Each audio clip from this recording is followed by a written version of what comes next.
Assalamualaikum warahmatullahi wabarakatuh. Perkenalkan, nama saya Karan Ardiansyah Saputra dari Fakultas Hukum kelas 4D. Dalam video ini saya akan menjelaskan materi mata pelajaran Hukum Laut Internasional.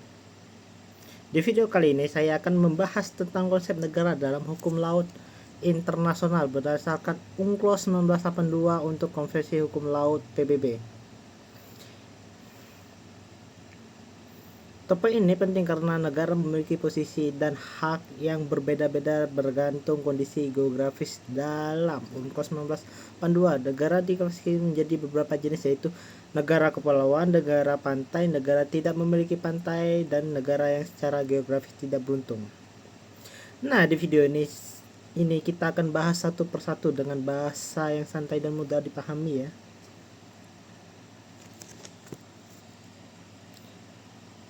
Pengertian negara dalam hukum laut internasional. Dalam hukum laut internasional, yang dimaksud dengan negara adalah subjek hukum internasional yang memiliki kedaulatan dan wilayah, termasuk wilayah laut. Menurut UNCLOS 1982, negara tidak hanya mengatur wilayah darat tetapi juga memiliki hak dan kewenangan atas wilayah laut tertentu. Wilayah laut ini dibagi menjadi beberapa zona seperti laut teritorial, zona tambahan, zona ekonomi eksklusif, ZEE, dan landasan kontinen.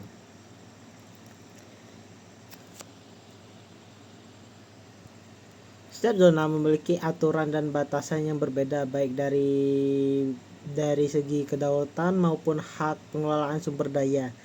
Jadi dalam konteks ini negara punya peran penting untuk mengatur, melindungi, dan memanfaatkan wilayah lautnya sesuai hukum laut internasional tanpa melanggar hukum laut internasional tersebut, dan berharap negara itu mematuhi hukum laut internasional tersebut.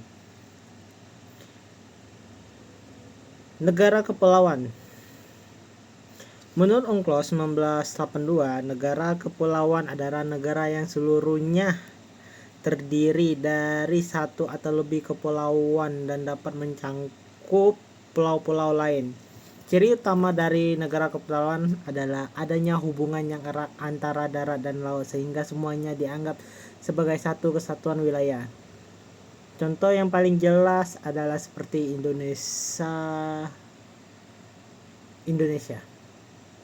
Dalam UNCLOS 1982, negara kepulauan memiliki hak khusus, yaitu menarik garis pangkal kepulauan yang menghubungkan titik-titik terluar pulau, menjadikan perairan di dalam garis tersebut sebagai perairan kepulauan.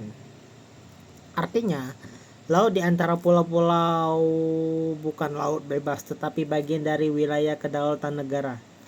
Namun negara kepulauan juga punya kewajiban, misalnya memberikan hak lintas damai bagi kapal asing, mengizinkan alur laut kepulauan untuk pelayaran internasional. Jadi walaupun punya kedaulatan, tetap ada batas yang harus dihormati. Selanjutnya yaitu tentang negara pantai. Negara pantai adalah negara yang memiliki garis pantai dan perbatasan langsung dengan laut. Hampir semua negara yang memiliki akses ke laut termasuk dalam kategori ini. Menurut UNCLOS 1982, negara pantai memiliki beberapa hak penting seperti penentuan laut teritorial sejauh 12 mil laut garis pangkal, memiliki zona ekonomi eksklusif hingga 200 mil laut, mengelola sumber daya alam di laut dan dasar laut. Selain itu, negara pantai juga punya kewajiban seperti menjaga lingkungan laut, mengatur kegiatan pelayaran, menghormati hak negara lain. Jadi negara pantai punya peran besar dalam pengelolaan wilayah laut di sekitarnya. Materi ini juga sudah saya jelaskan di video saya sebelumnya tentang menentukan laut teritorial sejauh 12 mil, yaitu tentang garis pangkal, dan kalian bisa menontonnya di situ. Materi selanjutnya yaitu negara tidak memiliki pantai. Selanjutnya adalah negara tidak memiliki pantai atau landlocked states. Negara ini tidak memiliki akses langsung ke laut karena seluruh wilayah dikelilingi oleh daratan negara lain. Contoh seperti Nepal dan Laos. Menurut UNCLOS 1982, negara tidak memiliki pantai tetap diberikan hak antara lain hak untuk melakukan perdagangan internasional melalui pelabuhan negara lain, namun pelaksanaannya harus melalui perjanjian dengan negara yang dilalui. Artinya, negara lain wajib memberikan akses tetapi tetap berdasarkan kesepakatan bersama. Jadi meskipun tidak punya laut, negara ini tetap dilindungi haknya dalam hukum internasional.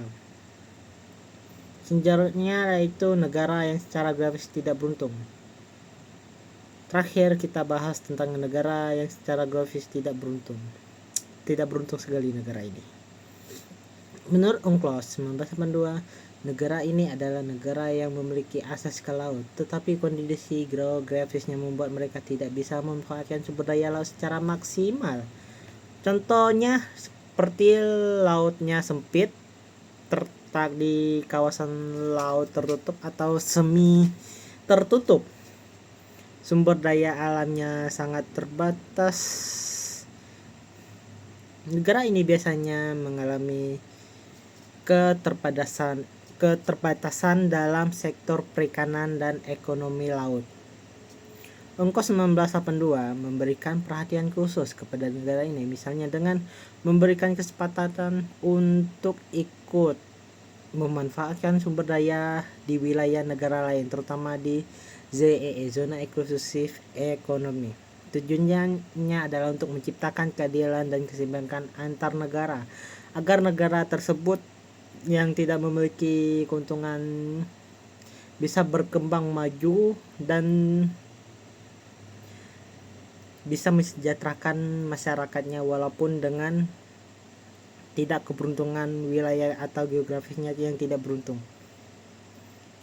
Sebagai kesimpulan, dalam hukum laut internasional menurut UNCLOS 1982, negara dibagi menjadi berbagai jenis berdasarkan kondisi geografis, mulai dari negara kepulauan, negara pantai, negara tidak memiliki pantai, dan negara yang secara geografis tidak beruntung.